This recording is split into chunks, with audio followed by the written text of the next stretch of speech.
Ezekiel 43 to 45. God's glory returns to the temple. Then the man brought me to the gate facing east, and I saw the glory of the God of Israel coming from the east. His voice was like the roar of rushing waters, and the land was radiant with his glory. The vision I saw was like the vision I had seen when he came to destroy the city, and like the visions I had seen by the Kebar River, and I fell face down.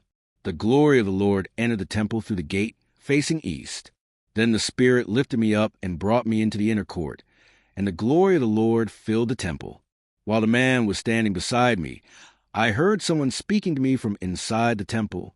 He said, "Son of man, this is the place of my throne, and the place of the soles of my feet.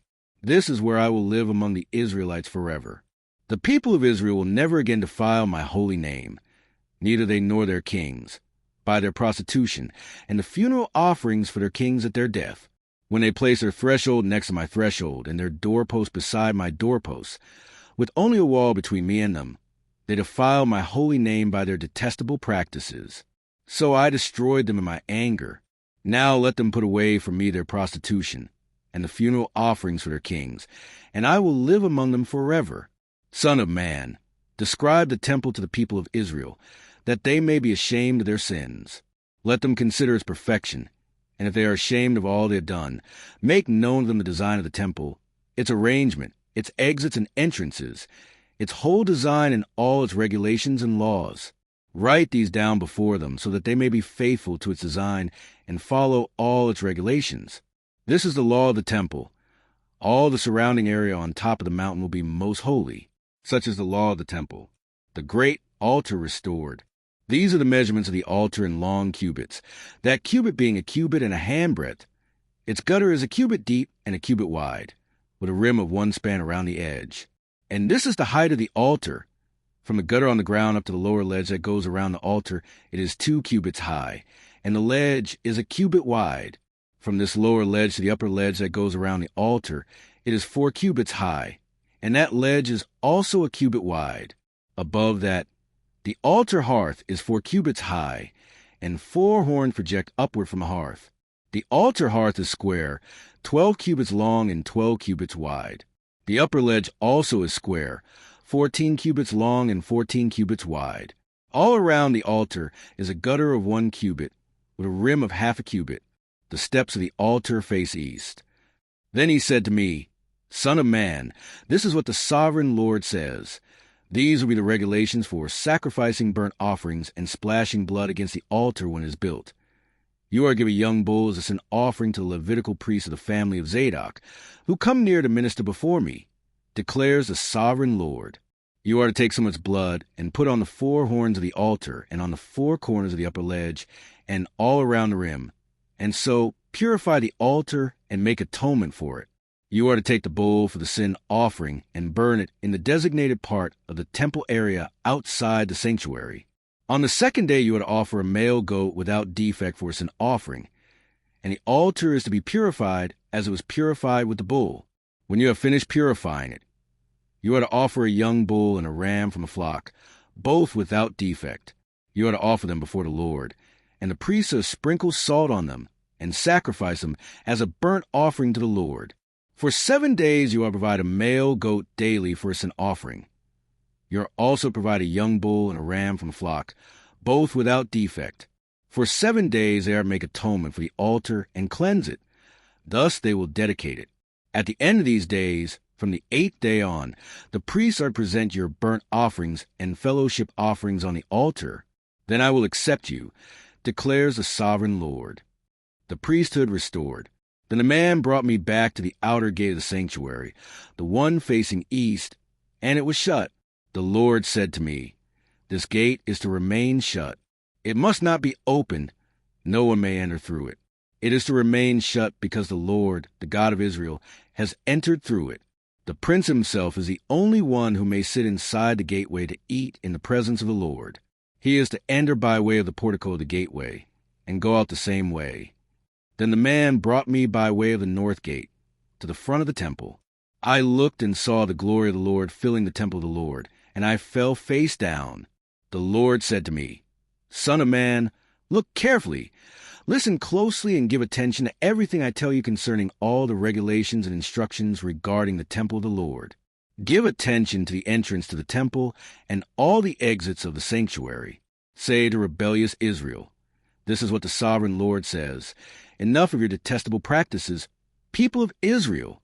In addition to all your other detestable practices, you brought foreigners uncircumcised in heart and flesh into my sanctuary, desecrating my temple while you offer me food, fat and blood, and you broke my covenant. Instead of carrying out your duty in regard to my holy things, you put others in charge of my sanctuary. This is what the sovereign Lord says. No foreigner uncircumcised in heart and flesh is to enter my sanctuary, not even the foreigners who live among the Israelites. The Levites who went far from me when Israel went astray, and who wandered from me after their idols, must bear the consequences of their sin. They may serve in my sanctuary, having charge of the gates of the temple and serving in it. They may slaughter the burnt offerings and sacrifices of the people and stand before the people and serve them. But because they served them in the presence of their idols and made the people of Israel fall into sin, therefore I have sworn with uplifted hand that they must bear the consequences of their sin, declares the sovereign Lord. They are not to come near to serve me as priests or come near any of my holy things or my most holy offerings. They must bear the shame of their detestable practices, and I will appoint them to guard the temple for all the work that is to be done in it. But the Levitical priests, who are descendants of Zadok and who guarded my sanctuary when the Israelites went astray from me, are to come near to minister before me. They are to stand before me to offer sacrifices of fat and blood, declares the sovereign Lord. They alone are to enter my sanctuary. They alone are to come near my table to minister before me and serve me as guards. When they enter the gates of the inner court, they are to wear linen clothes. They must not wear any woolen garment while ministering at the gates of the inner court or inside the temple. They are to wear linen turbans on their heads and linen undergarments around their waists. They must not wear anything that makes them perspire. When they go out into the outer court where the people are, they are to take off the clothes they have been ministering in and are to leave them in the sacred rooms, and put on other clothes so that the people are not consecrated through contact with their garments. They must not shave their heads or let their hair grow long, but they are to keep the hair of their heads trimmed. No priest is to drink wine when he enters the inner court. They must not marry widows or divorce women. They may marry only virgins of Israelite descent or widows of priests. They are to teach my people the difference between the holy and the common, and show them how to distinguish between the unclean and the clean. In any dispute, the priests are to serve as judges and decide it according to my ordinances. They are to keep my laws and my decrees for all my appointed festivals, and they are to keep my Sabbaths holy. A priest must not defile himself by going near a dead person. However, if the dead person was his father or mother, son or daughter, brother or unmarried sister, then he may defile himself. After he is cleansed, he must wait 7 days. On the day he goes into the inner court of the sanctuary to minister in the sanctuary, he is to offer a sin offering for himself, declares the sovereign Lord. I am to be the only inheritance the priests have. You are to give them no possession in Israel. I will be their possession. They will eat the grain offerings, the sin offerings and the guilt offerings, and everything in Israel devoted to the Lord will belong to them. The best of all the firstfruits and of all your special gifts will belong to the priests. You are to give them the first portion of your ground meal, so that a blessing may rest on your household. The priests must not eat anything, whether bird or animal, found dead or torn by wild animals. Israel fully restored. When you allot the land as an inheritance, you are to present to the Lord a portion of the land as a sacred district, 25,000 cubits long and 20,000 cubits wide. The entire area will be holy. Of this, a section 500 cubits square is to be for the sanctuary, with 50 cubits around it for open land. In the sacred district, measure off a section 25,000 cubits long and 10,000 cubits wide, and it will be the sanctuary, the most holy place. It will be the sacred portion of the land for the priests who minister in the sanctuary and who draw near to minister before the Lord. It will be a place of their houses, as well as a holy place for the sanctuary.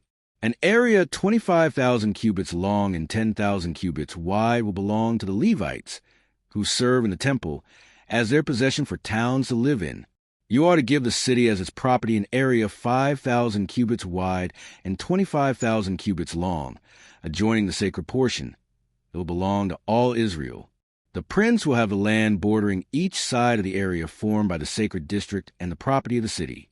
It will extend westward from the west side and eastward from the east side, running lengthwise from the western to the eastern border parallel to one of the tribal portions. This land will be his possession in Israel. And my princes will no longer oppress my people, but will allow the people of Israel to possess the land according to their tribes. This is what the sovereign Lord says. You have gone far enough. Princes of Israel, give up your violence and oppression, and do what is just and right. Stop dispossessing my people, declares the sovereign Lord. You are to use accurate scales, an accurate ephah, and an accurate bath. The ephah and the bath are to be the same size, the bath containing 1/10 of a homer, and the ephah 1/10 a homer. The homer is to be the standard measure for both. The shekel is to consist of 20 gerahs. 20 shekels plus 25 shekels plus 15 shekels equal 1 mina. This is a special gift you are to offer, 1/6 of an ephah from each homer of wheat, and 1/6 of an ephah from each homer of barley. The prescribed portion of olive oil, measured by the bath, is 1/10 of a bath from each core, which consists of 10 baths or 1 homer, for 10 baths are equivalent to a homer. Also 1 sheep is to be taken from every flock of 200 from the well-watered pastures of Israel. These will be used for the grain offerings, burnt offerings, and fellowship offerings to make atonement for people, declares the sovereign Lord. All the people of the land will be required to give this special offering to the prince in Israel. It will be the duty of the prince to provide the burnt offerings, grain offerings, and drink offerings at the festivals, the new moons and the Sabbaths, at all the appointed festivals of Israel. He will provide the sin offerings, grain offerings, burnt offerings, and fellowship offerings to make atonement for the Israelites. This is what the sovereign Lord says. In the first month on the first day you are to take a young bull, without defect, and purify the sanctuary. The priest is to take some of the blood of the sin offering and put it on the doorposts of the temple, on the 4 corners of the upper ledge of the altar, and on the gateposts of the inner court. You are to do the same on the 7th day of the month for anyone who sins unintentionally or through ignorance. So you are to make atonement for the temple. In the first month on the 14th day you are to observe the Passover, a festival lasting 7 days, during which you shall eat bread made without yeast. On that day the prince is to provide a bull as a sin offering for himself and for all the people of the land. Every day during the 7 days of the festival, he is to provide 7 bulls and 7 rams without defect as a burnt offering to the Lord, and a male goat for a sin offering. He is to provide as a grain offering an ephah for each bull and an ephah for each ram, along with a hin of olive oil for each ephah. During the 7 days of the festival, which begins in the 7th month on the 15th day, he is to make the same provision for sin offerings, burnt offerings, grain offerings, and oil.